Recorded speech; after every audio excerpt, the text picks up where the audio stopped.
Prior to inviting the guests to join me for the panel, I have the privilege of inviting the CEO of Israel's first and most formative compact fusion company, Oded Gour-Lavie from nT-Tao, to teach us all a little bit about fusion and fission, and then we'll have the panel. Oded?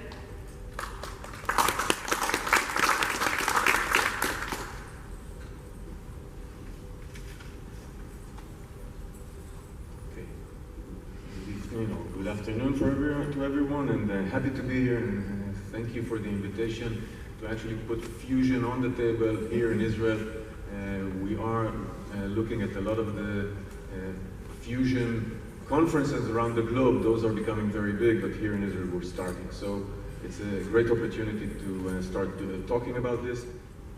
We all know about the problems, and the fact that I start with saying that we're probably doomed if we do not do something about our energy issues. And when I look at all of the issues, the main thing is, I think, the graph on the side there. And the graph says that, for example, the US is 80,000 kilowatt per capita per year, and that's a big amount of energy that they are using. And when you look at China, since 2000 started growing tremendously, and that's right now at where Israel is, about 40,000 kilowatt.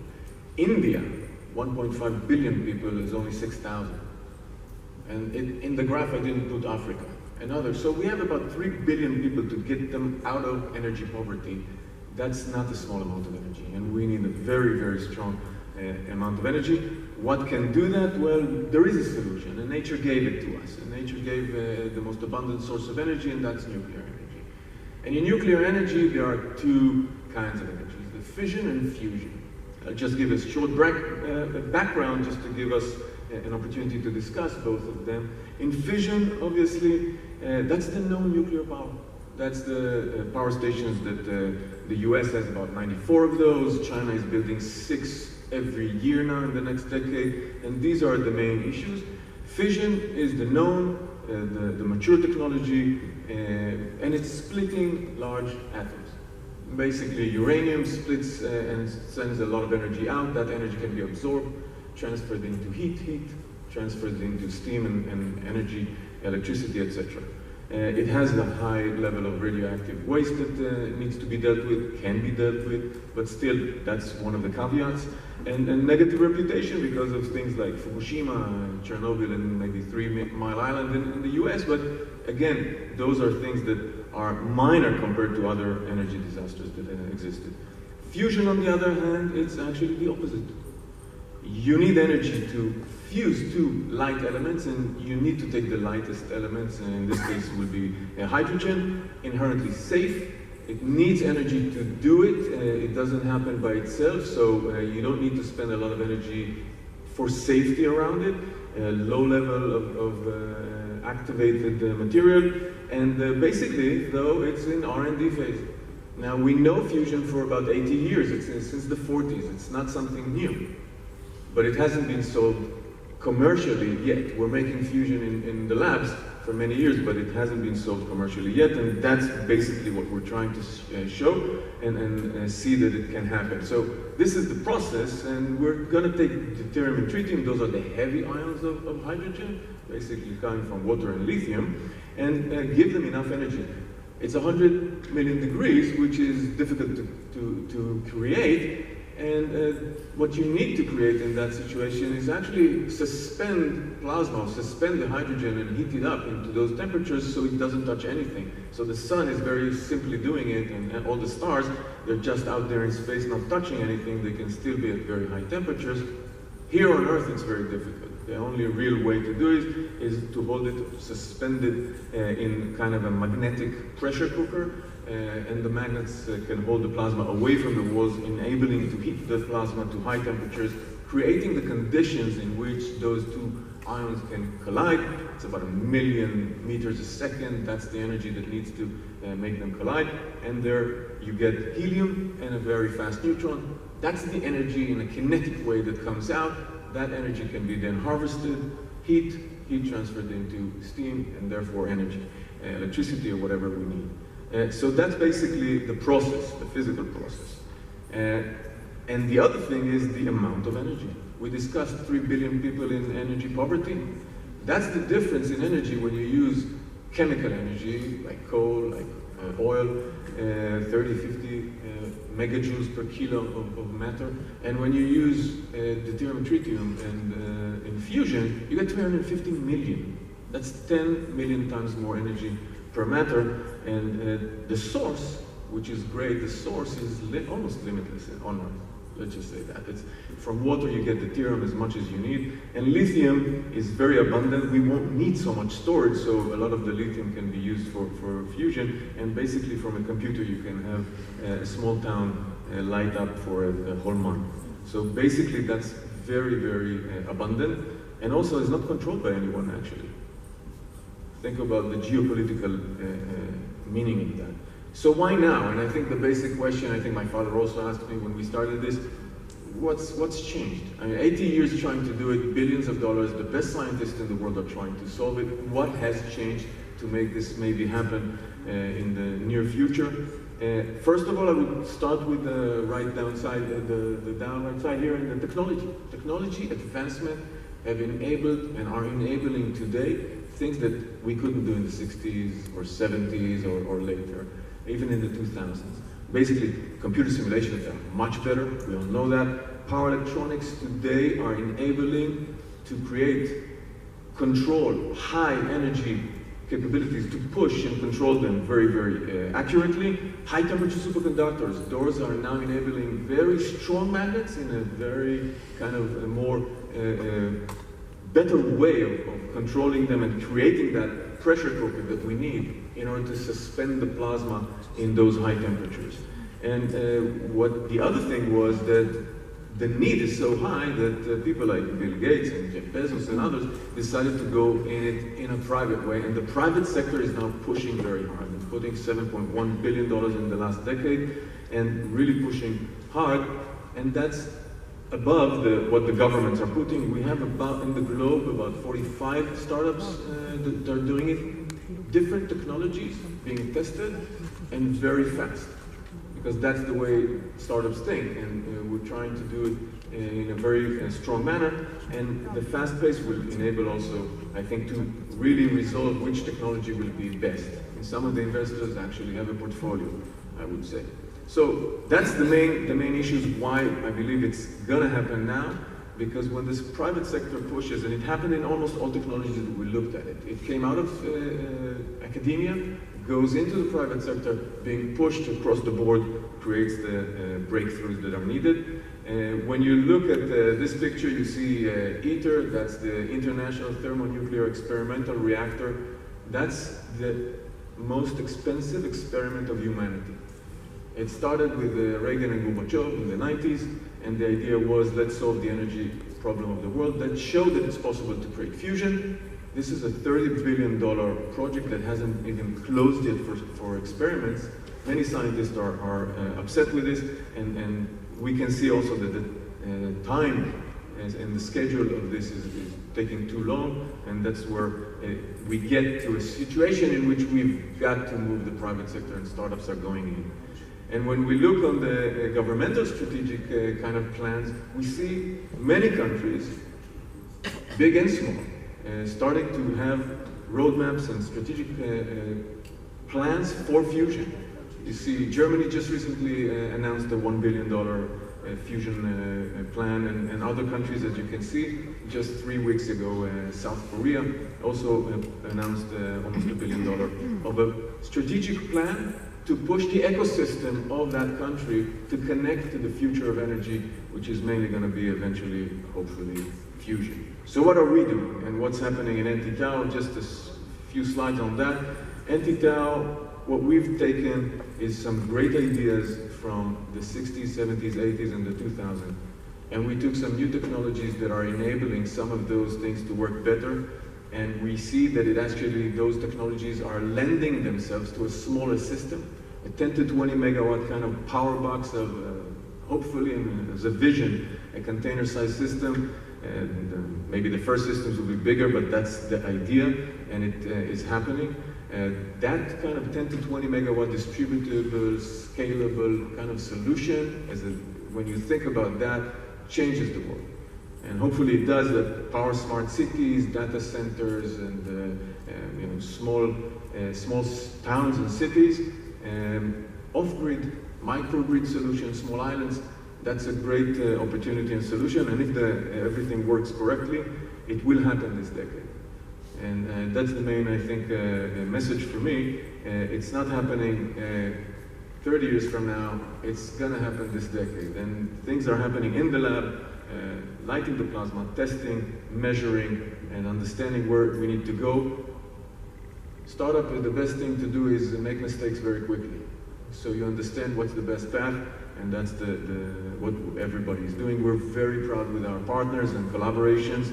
We're collaborating globally. One of the problems is that the ecosystem within Israel is not that strong in fusion, unfortunately, but we're growing it up. And I think on the global scale, there's a lot for collaboration with Princeton, MIT, Max Planck Institute in Germany. In Israel, obviously, with the Technion, Ben Gurion, University Bar Ilan, each and every one has specialties. So when we look at the Technion, plasma physics is strong. When you look at Ben Gurion, it's superconductors and magnets. And Bar Ilan is superconductors, magnets. Ben Gurion is more power electronics stuff that we're doing with them. And one of the good things that happened in the last couple of years is the Hot Plasma Infusion Center that was created with the Ministry of Energy, and we are partners in that and pushing it ahead with that. So that's the approach, and that's the collaboration we're discussing. Started this some 8 years ago, 2 physicists, myself, thinking about how we can create and use the uniqueness of the thinking of Israel as well as a team. Today we're 30 people in a lab. Majority of them are scientists, physicists, engineers of different kind, from mechanical engineering, power electronics, everything around plasma physics. There's a lot around that machine that needs to be done in order to really make this happen. I'm really looking forward to the session. I think it's going to be an interesting one and a first one in Israel. So thank you very much. Item number 2, if we could please have our exceptional panelists, Moran Haviv from Microsoft, then Reuveni from Honda, and I know everyone already knows Gideon Friedmann, who is probably the 3rd time that you're on the stage, but it's going to be the best one.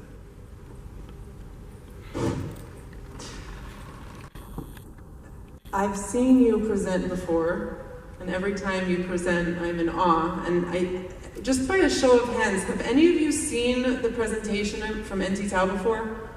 Has anyone seen it? Okay, so very few, so I'm sure that everyone is as impressed. But my first question, I actually want to ask you, Gideon, which is, this seems extremely promising and very exciting, and yet this is a tiny country and a startup who is trying to lead the way in an ocean of these big players.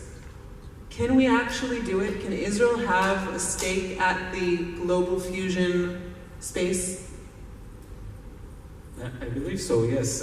Basically, the philosophy of Israeli innovation is excellence.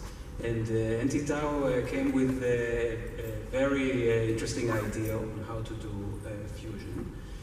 They concentrate on their idea. Eventually, this could be integrated into a bigger system. They're not going to invent a wheel on anything that is not, their core technology. So certainly, I think, it's very possible when you have a good idea to develop it. It can be a component in the system. This is okay. You have to go on the good ideas, and rather than what I like less is define the target and say Israel has to provide the solution in fusion. This is not a good way to go about it. But somebody came with an excellent idea. This is where we should go. Yes. Just to follow up, when you say a component in the system, could you just explain what you mean as far as the ability to build a whole system versus be excellent at building a component of a system? So in this case, actually, it's not a small part of the system. It's the center of the system. But let's say they need the very strong magnets for their system. So they're going to buy the magnets from a company who specializes in that.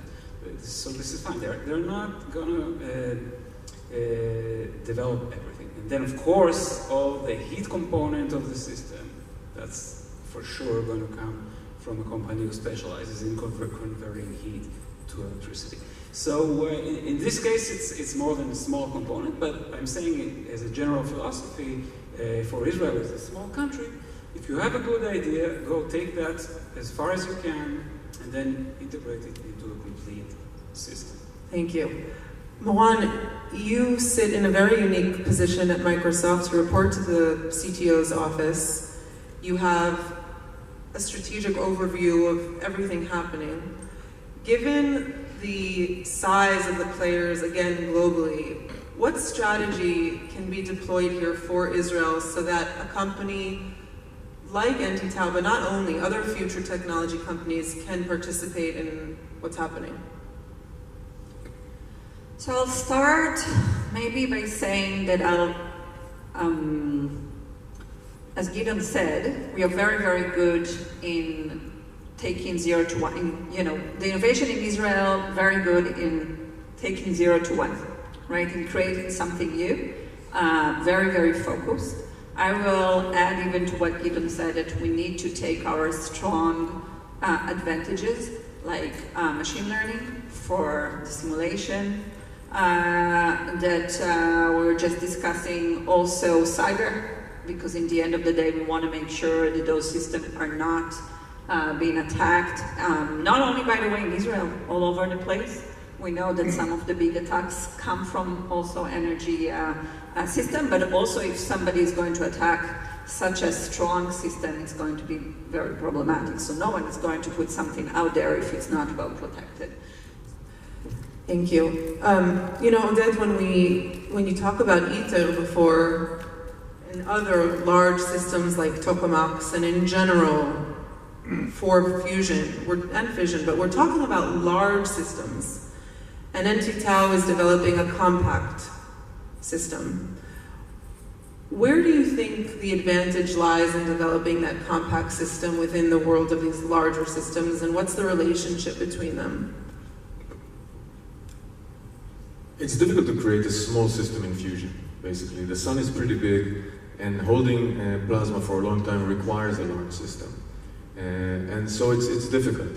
But the technology that we're using now with the fast heating and specialized stabilizing and magnetic fields that we're using are enabling and actually use and are more efficient in a small system. And the 10 to 20 megawatt is kind of the ballpark we think it's going to happen.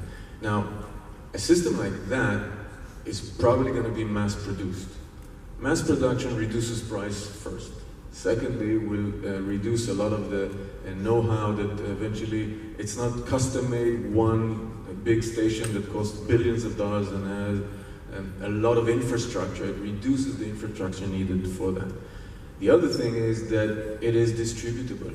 And think about Israel. Israel in 2030, I think it's 20 gigawatt. That's what is needed. I think, Lasker, more than that? Roughly 20 gig. It's about 1,000 systems like that. Think about it distributed all around Israel. There's no main power plant. The security and national security of that, just the energy side of that is tremendous. But for the world, it's going to be a lot more of these systems. The other thing is, it can be scaled up. You want more, you put more, and you connect it to a bigger turbine, and you get more energy in a more located, centralized way. If our solution works correctly, we are complementary to those bigger other fusion companies that maybe they will succeed, and if they do and they create a big power plant, our smaller one can solve other things that they can't. I want to now shift to talking about investment in the space and ask each of you a question. Gideon, I'm going to start with you again. Some would argue that the venture capital model for investments in energy, which have a much longer horizon, are ill-equipped. Some would argue that they're broken, and some would even argue that they are irrelevant. What is your take on who the appropriate investor is in a space where the risk-reward paradigm is very different than in other areas of investment? Yes. So first of all, yes, we must realize that the traditional, let's say, software VC is not going to work for the energy market because, first of all, the investments are fairly high. The time to market, or even the time for a proof of concept, is longer usually than the time to market for a software company. So a model where the fund is limited to so many years is not going to work. And eventually the rewards are relatively small because these are infrastructure projects. The government controls, all around the world, controls the rates, so you cannot make a lot of money. The margins are relatively low. It's not software, it's not medical. So it's difficult. And the question is, so what model would work? And here I suggest two solutions. One is a joint government-private venture. I think it's not possible to have the private sector invest in such a situation where the risk is extremely high. The chances of success are relatively low, margins are low, and it takes a long time. So the government has to step in and take part of the risk.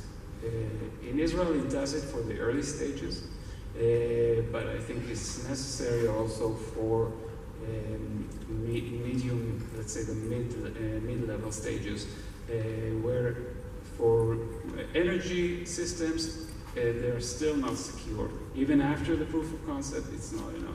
You have to scale up, and the scale up is several stages. Every one of them is a 10 times, let's say, increase in scale, and there are risks in every stage. You cannot jump from a proof of concept, let's say, of a reactor 1 liter to a 1,000-liter reactor. It's not a one step.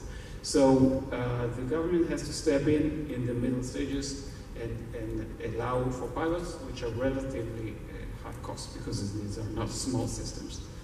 This is one suggestion, and also I heard another suggestion which I think is quite appealing, which is to pool the IP.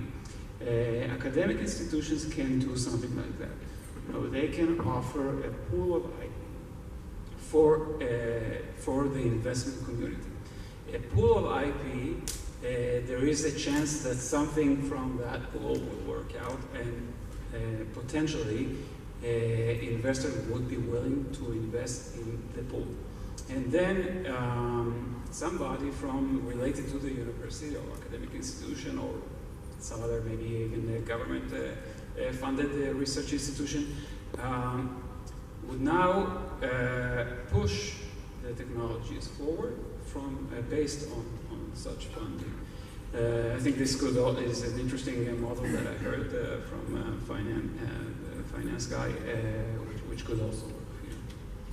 I'm wondering, Oded, do you want to respond? Yeah. Okay. Just to add something to make it interesting a little bit. But I think first of all I agree with you on that issue. But I also see investors that have a portfolio in fusion, and it's a big portfolio sometimes. It's sometimes 6 startups, 3 startups. There is also a VC in the US, Lower Carbon is called, specifically with hundreds of millions of dollars just for fusion. So I think we see a shift from the regular VC kind of funding to long-term impact kind of funding that understands that the huge potential is such that it's worth hedging the bets on a few of the different technologies. So this goes a little bit toward the similar pool, to the IP. to the idea, yes. And also one more thing is that actually the large energy players, they also need to participate. They, I believe, would be willing to take a lower return compared to, let's say, a VC.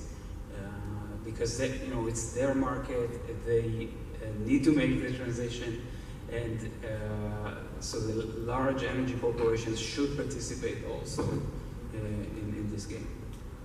Yeah, I think we also see, as is happening outside of Israel, we see dedicated funds making multiple investments in various technologies around fusion. Because nothing has yet to be proven commercially, it's a way for them to diversify the risk. Moran, yeah, go ahead, go for it. I'm happy with the... So I wanted to add here to the discussion because I think it's very interesting. So once, and maybe this was also going to answer what you're going to ask me, but it's very relevant to what you just said. I'm very excited to announce here that yesterday BlackRock, Microsoft, and two more very big companies, infrastructure companies, just announced $100 billion fund for AI, for data centers, for energy infrastructures, and this is a very huge VC vehicle, private. By the way, I totally agree with you about the government. It's not that I'm trying to say that government doesn't need to take a step, but sometimes I'm not sure to say how it's applied to here, to Israel, but I think it's a very big move, understanding if the private sector is not going to, because they're really fast or relatively fast to government, this is a great move to do. And we understand, by the way, it comes from AI. It comes from the understanding that AI is the growth of the economy. It comes from the understanding that if the US want to win in the AI, or win, to be the first for now in the AI race, they have to have a large energy infrastructure and distributed energy infrastructure for all the data centers that are being built. So I just want to put it here because I think it's amazing. The second thing that I wanted to refer to what Gideon said about the IP, because one of the things that we're doing in Microsoft is basically working with various academic places, in universities in the world, and in order to create a model that you can, as investor and also as a founder, can interact, I mean AI model, sorry. Like ChatGPT that most of you know, that you can interact with all the research out there and with the IP out there that related to energy or related to carbon, never mind, it's related to various domains, in order to accelerate the time that you're finding the right IP, that you're finding the right researchers and experts. So there's a lot to do instead of having 2 years of looking for the right technology or the right physics right till you found them. It's to actually to be able to do it in a few months. So it's very relevant to what you just said, not only from the finance part, but also from the finding the right IP together and connecting it into the right IP. I think that the announcement that you just made, which is exceptional, it's $100 billion. The numerical amount is astonishing, but I think what's even more interesting is the consortium, right? It's the effort of mega players coming together to deploy that kind of capital. Oded, if you can, just for the room, could you explain the connection between the growing demand of energy needed for data centers and how fusion plays a role?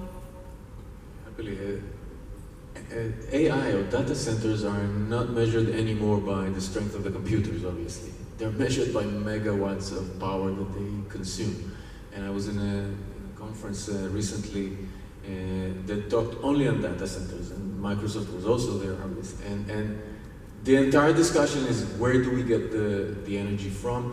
There are numerous data centers that are in the pipeline to be built, and they cannot be built because there's no power to supply them. And it's going to take a decade for some of those places to actually implement the necessary infrastructure so they can actually build those data centers. So, and in the US, it's stuck there in many places, and some places in Europe and other.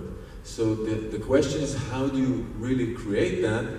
And some of the ideas is just, let's build a nuclear power plant and around it all the data centers. And that will solve the gigawatts of what we need. That's another solution, but edge compute, for example, is more difficult. It's in the cities, it's where we live, it's where we are. You cannot put a nuclear power plant in every house. You can put a small compact fusion system somewhere in those areas and can help that process and transition, but again, the demand is huge. I was asking, AI is a solution for fusion because it can accelerate, or it's the problem that fusion will solve? I leave it open. Yeah, I agree. It's both. Thank you.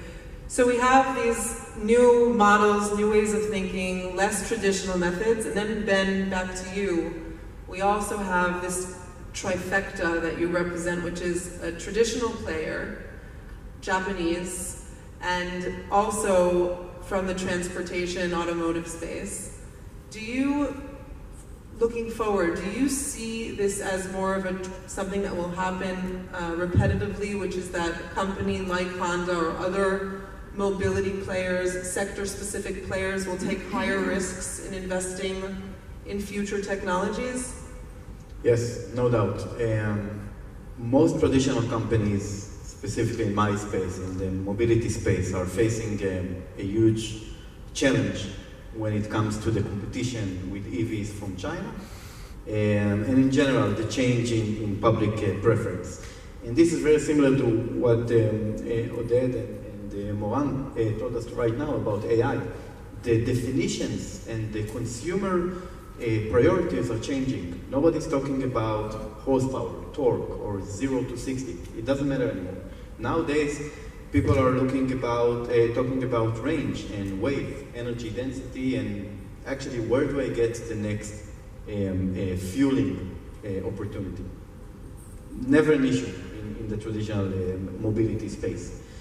Fusion is one solution, or potential one solution. Many others, like batteries and increased energy capacity, are solutions as well. So I would expect to take more risk and make some additional bets, also by Honda and by others, on additional technologies. I'm going to ask two final questions to everyone, whoever wants to respond. The first one is about the value chain, or thinking about an ecosystem that needs to be born and be developed in order to realize the potential of future energies in general, but Oded, and you're going to answer first, specifically for fusion, and you leading the way with the ecosystem, what is it that you think is needed for such an ecosystem to develop? First of all, I think that we need to understand that there is a need for an ecosystem. There's a need for a supply chain. There's a need for a growing group of people that actually wake up in the morning thinking fusion, go to sleep and thinking fusion, and thinking the entire ecosystem. That's something that if we understand it, we start working for it. And I think it's essential that Israel start doing that in order to not lose and stay behind in that transition to fusion energy, because when it does happen and we're not there, we are going to be out totally. And I think we cannot allow ourselves as a country to be out of that kind of technology. So that's one thing, understanding that it needs. And now the ecosystem itself comprises of many things. We start with education, you start with academia, you start with the right physicists, that they study the right things, and the electrical engineers, mechanical engineers, they understand those kind of plasma regimes and the behavior of systems of that kind. Those are areas that today that's part of what we're trying to do on a small scale in nT-Tao, connecting to all the academia in Israel in this space. So one thing is education and academia, but it starts from, as Moran said, simulations, the strength of the computers, the power systems that can drive those things. The power electronics, the new power electronics that we're using today in order to really drive fast heating of plasma, those can be tremendously surpass what is now working with all kinds of diamond-based things that are in research, but maybe can fulfill better operation in the future. So that's a space-grade ceramics that are needed for the vacuum systems, even glass that are space-grade stuff that is needed to be built. There aren't any masters in Israel at this stage, and we are taking the supply chain from across the world, trying to find the right stuff. It's difficult to create. It's not low-tech these days. Those basic things are not low-tech. They are difficult to build and do them accurately. So it's all around that. And I think eventually, when we do start understanding that the ecosystem doesn't comprise only of academia and startups, it's industrial facilities in Israel that can help us and be a part of that ecosystem. I think it's super important. To back it, we need some government help. And I think here, Gideon started it when he was in the Ministry of Energy, but I think there's a lot to do. And Israel has got to create a strategy plan for that transition, or else we will stay behind. Thank you. I just wanted to add, sorry. One of the things that I think will also assist is to say, we know that this is going to be the future, and start to buy future contracts. Yes, in high price. Yes, like saying we think it's going to be there in 2028, 2030, whatever it is. Take a bet on that. But this is something that we need to do here in Israel. We started to do this in the US with one of the fusion companies. But this is a bet. It's a bet that we're managing our portfolio, right? Our PPA portfolio. This is a very analytical, right? We invested a lot of time and a lot of effort to make sure that our investment or our bet is the right one. But in the end of the day, this is part of preparing yourself to 2030. It's about where are you going to buy the energy? Where are you going to have those PPAs from? So this is also something that I think as an ecosystem, we definitely need to add here. So I want to go back to the ecosystem because I think it's very important. First of all, we have to be modest. Okay, if I go back to the question at the beginning, Israel is a small country.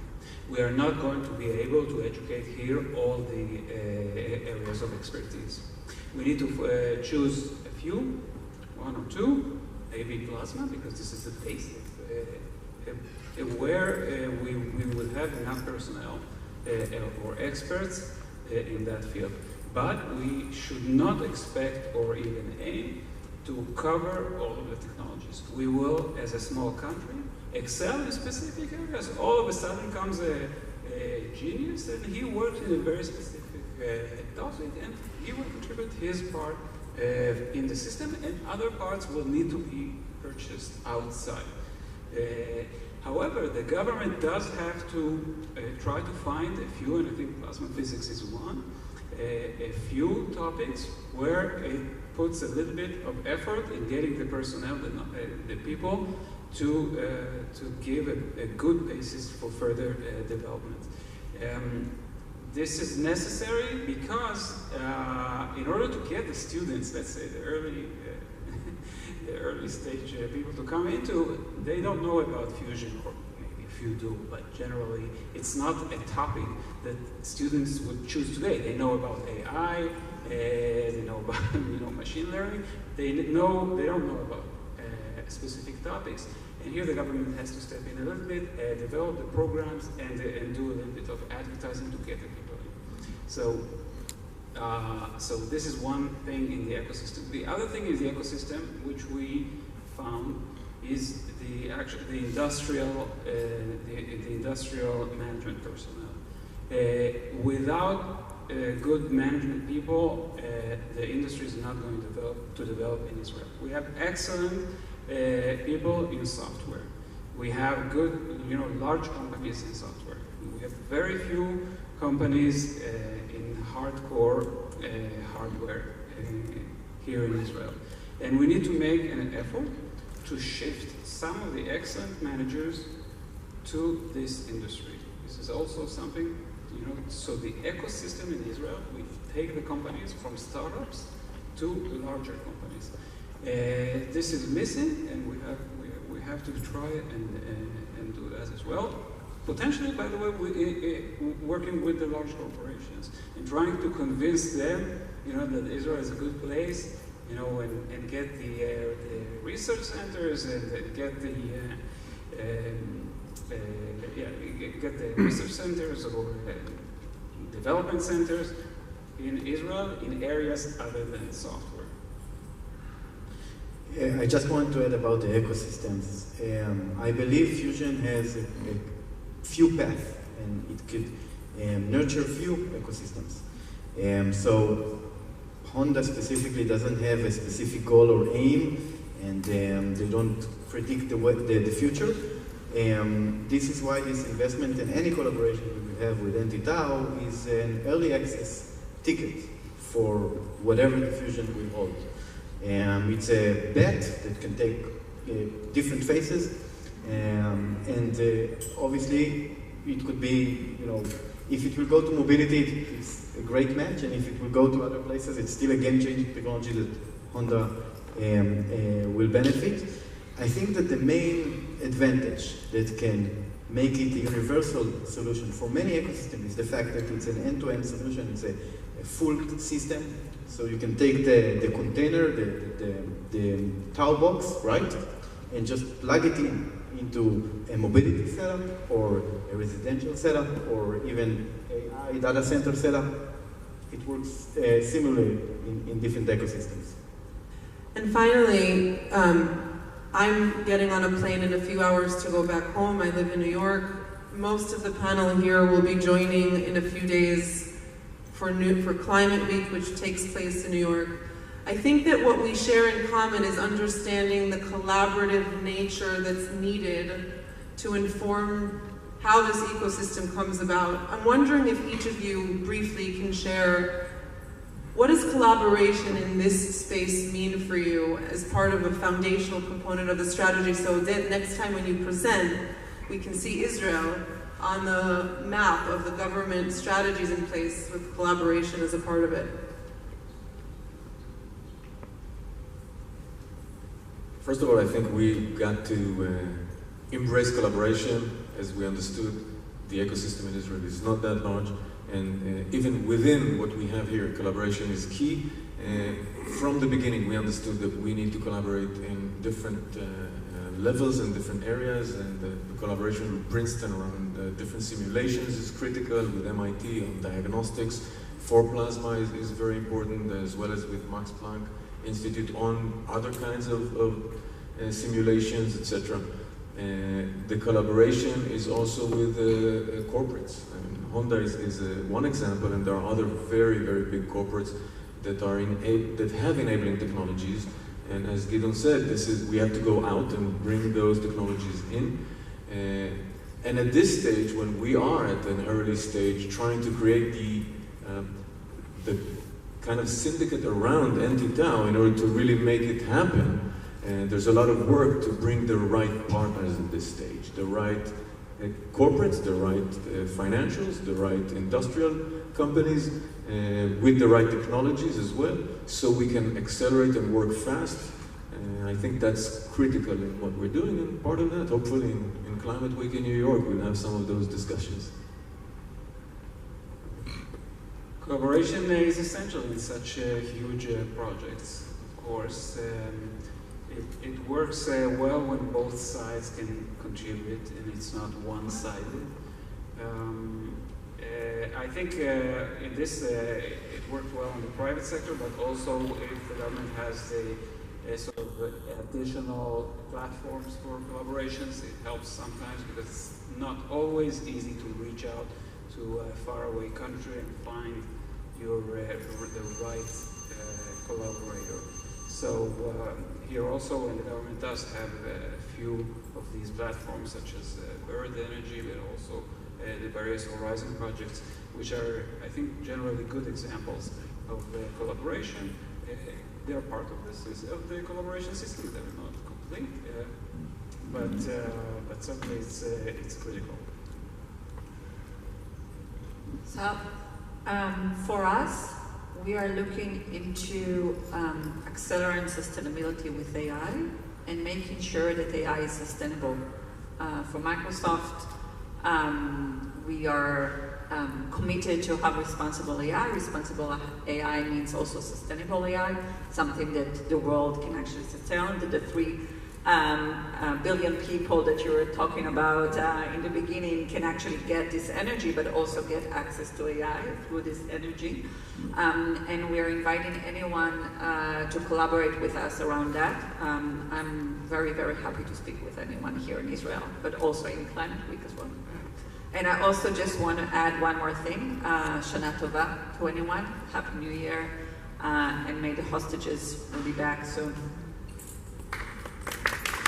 I just want to say, like Moran said, I'm lucky to be part of an open innovation team, and open innovation is all about collaboration, so this is what we do, and we're happy to do it, specifically with the nT-Tao team, and hopefully many more. Thank you. Fusion is happening. It's happening in a very, very serious way. If you're interested, I urge you all to get the QR code and look at other things in the space. And it's through collaborations and the investment of government and capital. And thank you all very much.